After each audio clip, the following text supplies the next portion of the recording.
영국 속담에 이런 말이 있습니다. 하루를 행복하게 살려면 목욕을 하고, 일주일을 행복하게 살려면 이발을 하라. 한 달을 행복하게 살려면 결혼을 하고, 1년을 행복하게 살려면 새 집을 지어라. 그리고 평생을 행복하게 살려면 어떻게 하면 될까요? 정직하라. 그런 말이 있습니다. 여기 하나 더 붙여서 우리가 영원히 행복해지려면 어떻게 하면 될까요? 1부 때는 바로 답이 나왔는데, 우리가 영원히 행복해지려면 어떻게 하면 될까요? 예수님 믿으면 됩니다. 이때는 아멘 하셔야죠. 우리가 영원히 행복해지려면 예수님을 믿으면 됩니다. 이게 답입니다.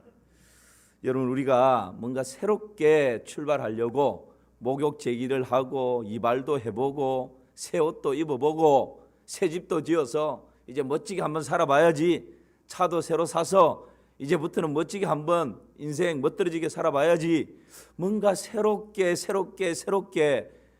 이런 마음을 가지고 출발하기도 합니다. 그런데 그것이 영원하던가요? 그렇지 않습니다. 아무리 외부적인 것으로 새롭게 단장을 하고 새롭게 출발하려고 애를 쓰고 수고하고 돈을 투자하고 노력을 해도 얼마 지나지 않아서 다시금 무너집니다. 왜냐하면 우리의 내면이 새로워지지 않기 때문에 그렇습니다.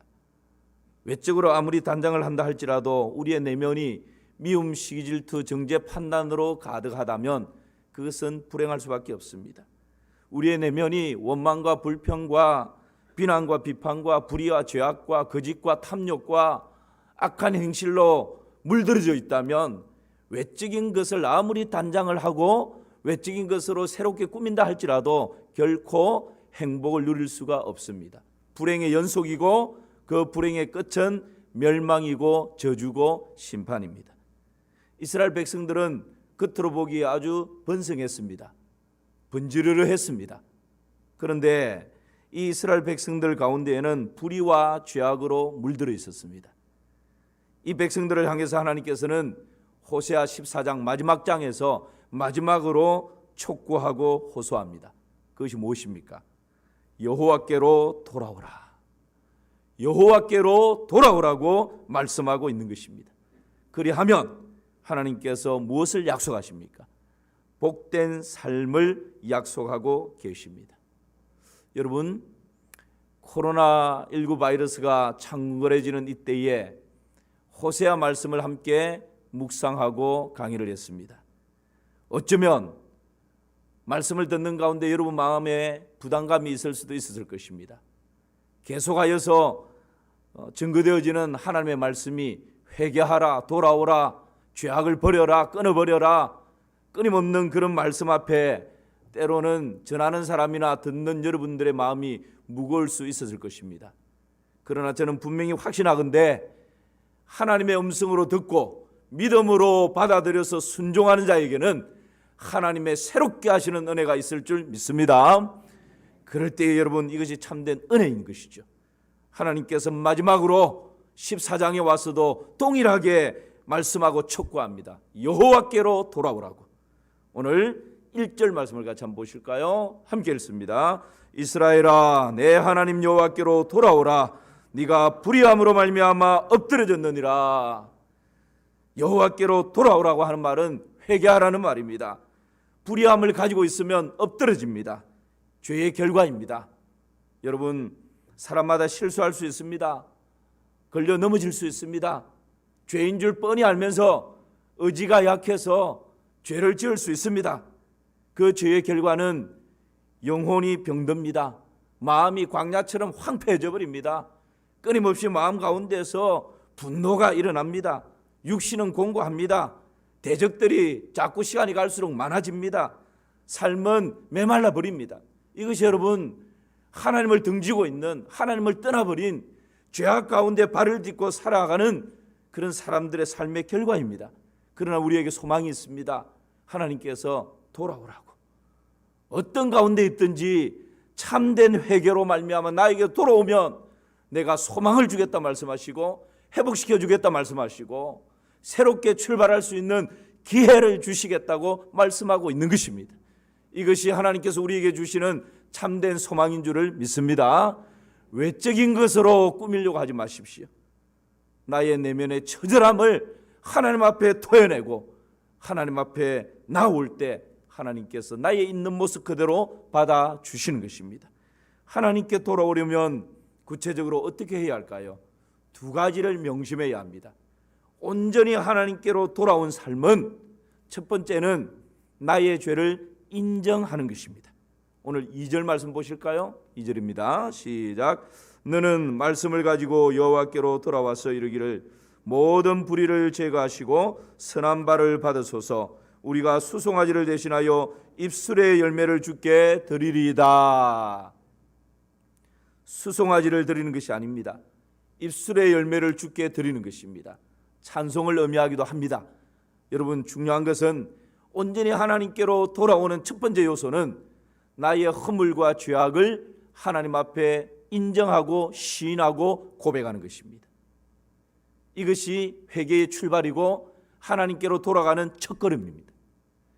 요한일서 1장 9절에는 이런 말씀이 있습니다. 같이 읽어볼까요? 만일 우리가 우리 죄를 자백하면 그는 미쁘시고 의로우사 우리 죄를 사하시며 우리를 모든 불의에서 깨끗하게 하실 것이요. 만일 우리가 우리 죄를 뭐하면요? 자백하면. 여기서 자백한다라고 하는 이 말은 무엇과 함께라는 말과 시인한다, 인정한다 라는 말이 합쳐진 단어가 자백입니다. 뭐와 함께 자백을 하는 것일까요? 여러분, 이 자백이라고 하는 것은 나의 관점에서 죄를 자백하는 것이 아닙니다.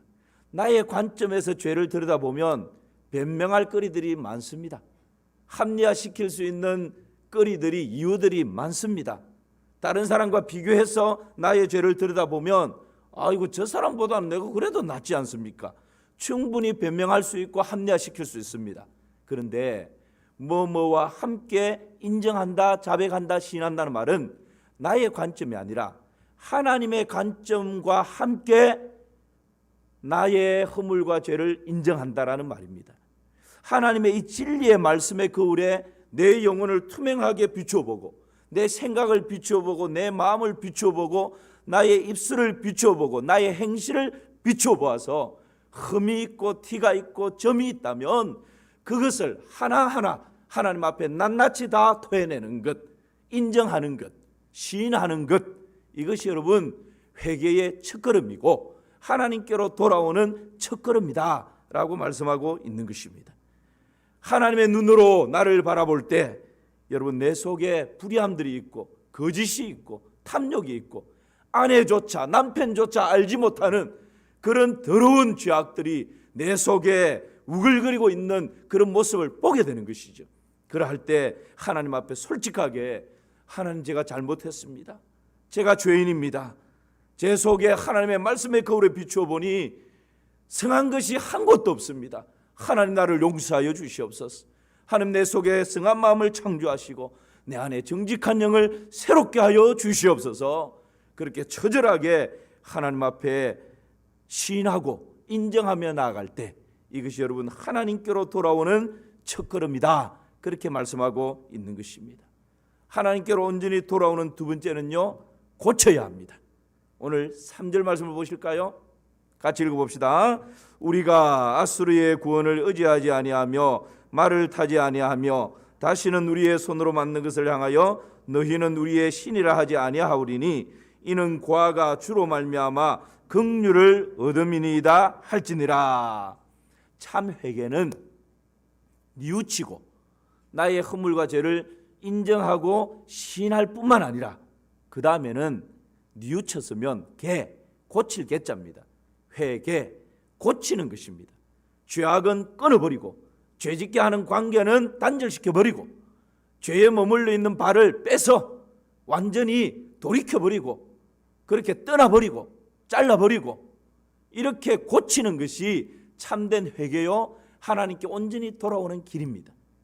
여러분, 우리는 때로는 감정적인 회는 잘하는데 하나님 잘못했습니다, 눈물도 흘리고 안타까워하는, 후회하는 그런 마음은 가지는데 개가 잘 안 됩니다.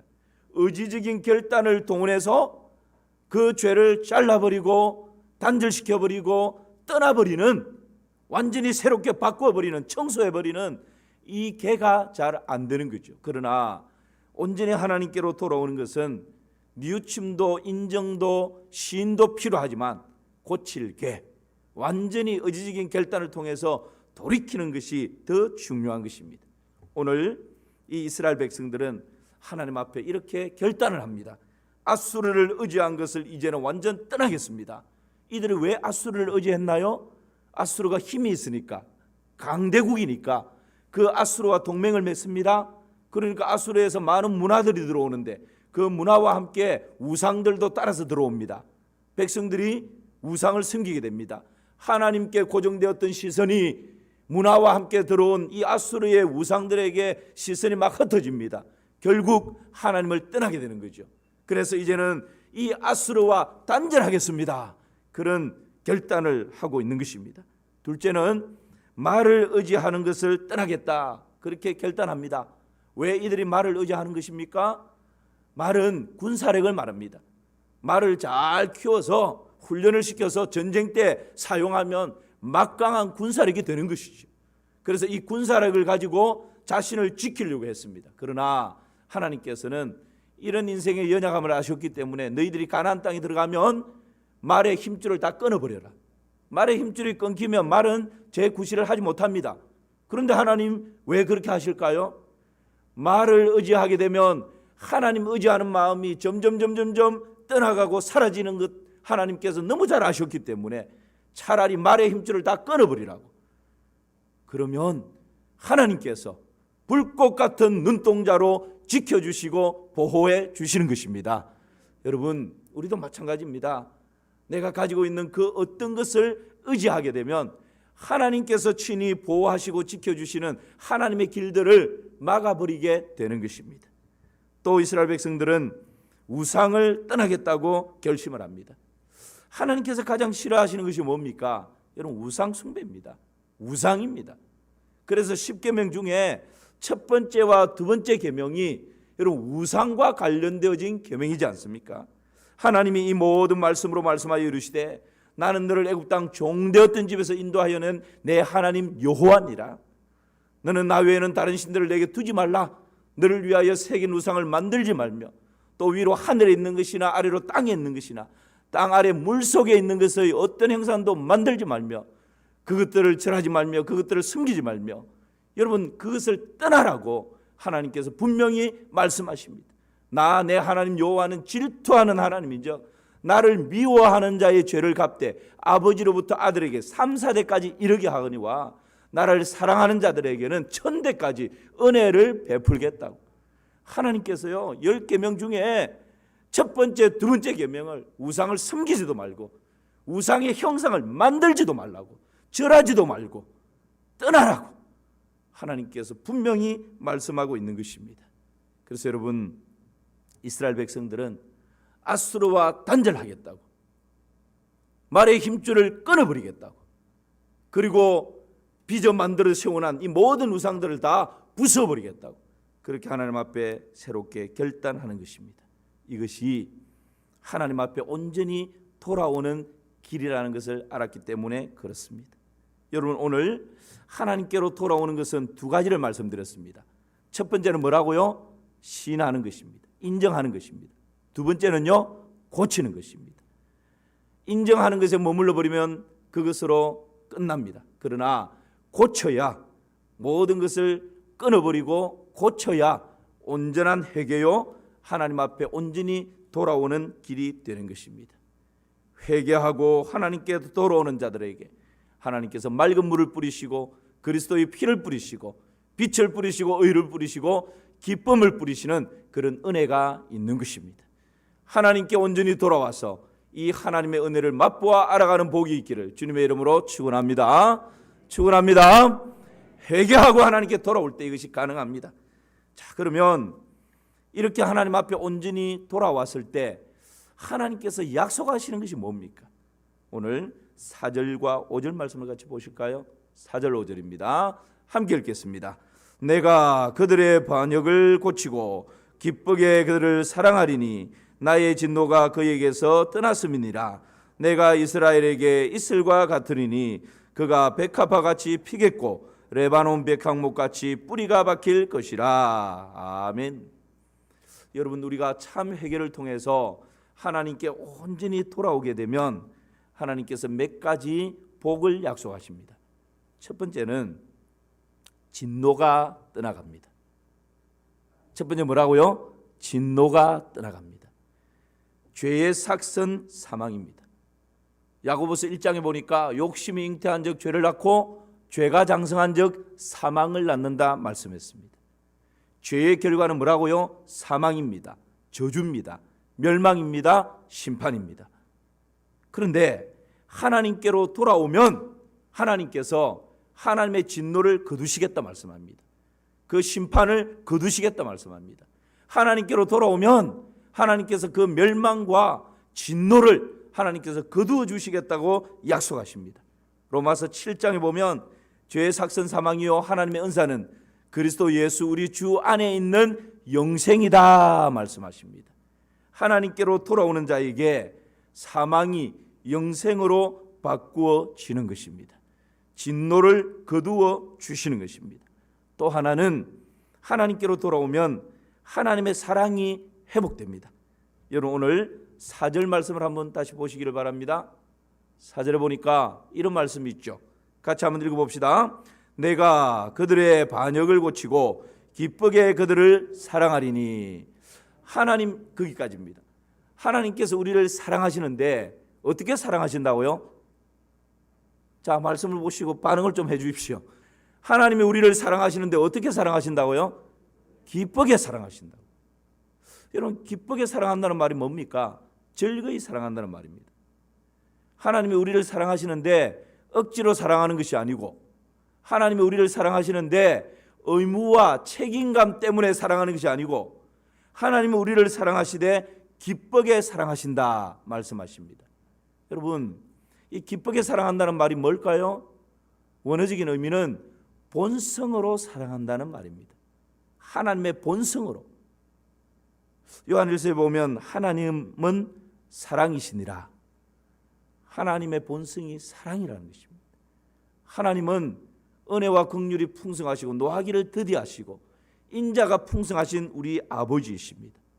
여러분, 사랑이 하나님의 본성입니다. 그래서 허물과 죄로 인하여서 하나님이 진노하시고 심판하시고 멸망하셔야 되는데 하나님이 그렇게 하지 않는다라는 거예요. 왜요? 하나님의 본성 때문에. 하나님의 본성이 어떤 건데요? 하나님은 사랑이시기 때문에. 여러분, 이 하나님의 본성을 알았던 사도 바울이 로마서 5장 8절에서는 하나님의 본성을 이렇게 고백합니다. 우리가 아직 죄인 되었을 때에 그리스도께서 우리를 위하여 죽으심으로 하나님께서 우리에 대한 자기의 사랑을 확정하셨느니라. 할렐루야. 우리가 아직 죄인 되어 있을 때에 그 죄 때문에 저주와 진노와 심판과 멸망받아 마땅한데 하나님이 그렇게 하지 않는다는 거예요. 왜요? 하나님의 본성 때문에. 그래서 하나님께서 그 하나님의 본성 때문에 어떻게 하십니까? 심판하고 진노하고 저주하는 것이 아니라 독생자 예수 그리스도를 대신 보내어서 우리의 모든 허물과 죄를 담당하시고 대속의 제물이 되어 십자가에 죽게 만드시는 거예요. 그러므로 하나님께서 얼마나 우리를 사랑하시는지, 하나님의 그 본성이 얼마나 우리를 향해서 절절한지 하나님의 그 사랑을 확정해 주셨다라고 그렇게 우리에게 말씀하고 있는 것입니다. 여러분, 하나님께로 돌아오면 하나님의 진노가 멈춰지고 떠나갈 뿐만 아니라 하나님의 이 본성의 사랑이 우리 가운데 넘쳐나는 줄을 믿습니다. 이 본성의 사랑이 넘쳐날 뿐만 아니라 이 사랑이 끊어지지 않는다라고 그렇게 사도 바울은 로마서 8장에서 고백하고 있습니다. 누가 우리를 그리스도의 사랑에서 끊으리요? 환난이나 공고나 핍박이나 기근이나 적신이나 위험이나 칼이라. 기록된 바 우리가 종일 주를 위하여 죽임을 당하게 되며 도살할 양같이 여김을 받았나이다 함과 같으니라. 우리가 확신하노니 사망이나 생명이나 천사자들이나 권세자들이나 현재일이나 장래일이나 능력이나 높음이나 깊음이나 다른 어떤 피조물이라도 우리를 우리 주 그리스도 예수 안에 있는 하나님의 사랑에서 끊을 수 없으리라. 여러분, 하나님께로 온전히 돌아오면 하나님의 본성적인 사랑이 우리를 덮어버릴 뿐만 아니라 그 하나님의 본성적인 사랑이 끊어지지 않는다라는 거예요. 어떤 경우에도 이 땅 어떤 피조물도 끊을 수 없다라고, 이 놀라운 사랑을 덧입게 되는 것, 이것이 여러분 하나님께로 돌아와서 하나님의 품에 안기는 자에게 주어지는 놀라운 은혜요 복인 것입니다. 하나님께로 돌아오면 하나님께서 진노를 거두시고 끊을 수 없는 하나님의 사랑을 우리를 덮어주실 뿐만 아니라 복된 삶을 살아가게 하십니다. 그 복된 삶이 어떤 삶일까요? 5절과 6절입니다. 우리 5절과 6절을 같이 한번 읽어봅시다. 시작. 내가 이스라엘에게 이슬과 같으리니 그가 백합화같이 피겠고 레바논 백항목같이 뿌리가 박힐 것이라. 그의 가지는 퍼지고 그의 아름다움은 감람나무와 같고 그의 향기는 레바논 백항목 같으리니. 회개하여 온전히 하나님께로 돌아오면 하나님께서 진노를 거두어 주시고 하나님의 사랑이 회복되어질 뿐만 아니라 이제는 복된 삶을 살게 하십니다. 그런데 오늘 5절과 6절에 그 복된 삶을 여러 가지 비유로 말씀하시는데요, 먼저는 이슬 같은 복입니다. 여러분, 이스라엘은 금기가 꽤 오랫동안 기간이 됩니다. 금기가 되면 나무와 풀들이, 초목이 메말라 버립니다. 그런데 어느 지역에 초목이 푸르름을 잃지 않고 무성한 땅이 있습니다. 왜 그럴까요? 금기인데 그곳에는 이슬이 내리기 때문입니다. 그래서 이슬은 생명을 소생시키는 능력입니다. 여러분, 하나님께로 온전히 돌아올 때에 이슬과 같은 복을 허락하신다 말씀하십니다. 우리가 죄 가운데 빠져 있으면 우리의 영혼이 병듭니다. 그런데 하나님께로 돌아오면 하나님께서 이슬과 같은 복을 주시는데 죽어가던 영혼들이 살아나는 것입니다.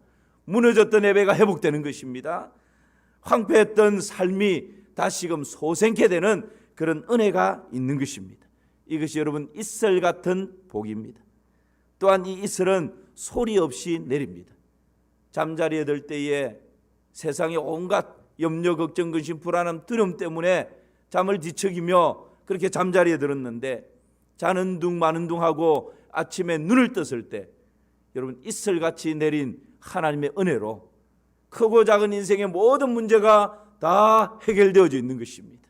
내 앞에 우뚝 솟아 있었던 인생의 여리고와 같은 성들이 무너져 내린 것입니다. 이것이 이슬 같은 복입니다. 하나님께로 온전히 돌아올 때 하나님께서 약속하시는 이슬 같은 은혜요, 이슬 같은 복입니다. 하나님께로 온전히 돌아와 이슬 같은 은혜와 복을 누리시는 우리 마산 3일교회 모든 성도님들 되시기를 주님의 이름으로 축원합니다. 또 하나는요, 백합화와 같은 복을 약속하십니다. 여러분, 백합화는 어떤 것입니까? 깨끗한 순결을 상징합니다. 이 백합화는 향기가 아주 진하게 진동을 합니다. 하나님께로 온전히 돌아오면 우리 영혼이 맑아집니다. 우리의 마음에 세상의 온갖 냄새나고 더러웠던 영역들이 청결하게 씻겨집니다. 하나님께로 돌아오면 삶의 구석구석 가운데 더덕더덕 붙어있던 죄악들이 다 떨어져 나가게 되고 우리의 삶이 하나님 앞에서 백합화같이 깨끗한 삶이 되고 백합화처럼 그리스도 예수의 향기가 우리 주위에 아주 아름답게 뿜어내는 그런 복된 삶이 되는 것입니다. 어떤 사람이요? 하나님께로 온전히 돌아올 때. 또 하나는 레바논의 백항목 같은 복을 약속하십니다. 하나님께로 돌아오면 레바논의 백항목 같다 말씀합니다. 여러분, 레바논의 백항목의 특징이 뭘까요? 뿌리가 깊이 박혀 있습니다. 튼튼합니다. 그래서 웬만한 풍랑 앞에서도 잘 흔들리지 않습니다. 우리가 하나님께로 돌아와서 하나님께 인생의 뿌리를 잘 내리면 인생의 어떤 풍랑이 불어닥쳐도 넘어지지 않습니다. 뽑히지 않습니다. 세상의 어떤 유혹과 미혹이 몰아친다 할지라도 그 유혹과 미혹 앞에서 넘어지지 않습니다. 이것이 백향목과 같은 은혜입니다. 하나님 앞에 돌아와서 하나님의 품에 온전히 안기게 될 때에 우리의 삶이 백향목같이 삶의 안정감이 있고 어떤 인생의 풍랑이 불어도 유혹과 미혹이 불어닥친다 할지라도 쉬 넘어지지 않는 그런 삶을 살아가게 되는 것이죠. 하나님께 인생의 안정감을 둔 사람의 모습입니다. 또 감람나무 같은 복을 약속하십니다. 여러분, 감람나무는 나무보다는 기름이 더 귀하게 쓰입니다. 이 감람나무는 이 중동에서 식용으로도 쓰이고 그 기름이 약용으로도 쓰입니다. 필수직입니다.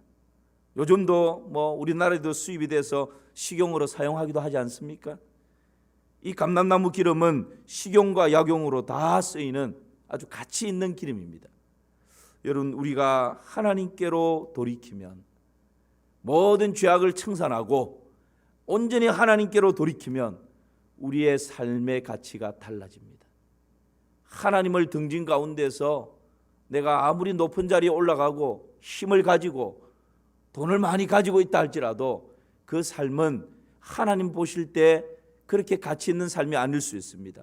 의미 있는 삶이 아닐 수 있습니다. 그러나 온전히 하나님께로 돌이키면 내가 건강이 여의치 못해도, 부유함이 다른 사람과 비교해서 넉넉지 못해도, 배움의 끈이 좀 짧다 할지라도 온전히 하나님께로 돌아오면 그때부터 내 삶의 가치는 달라지는 것입니다.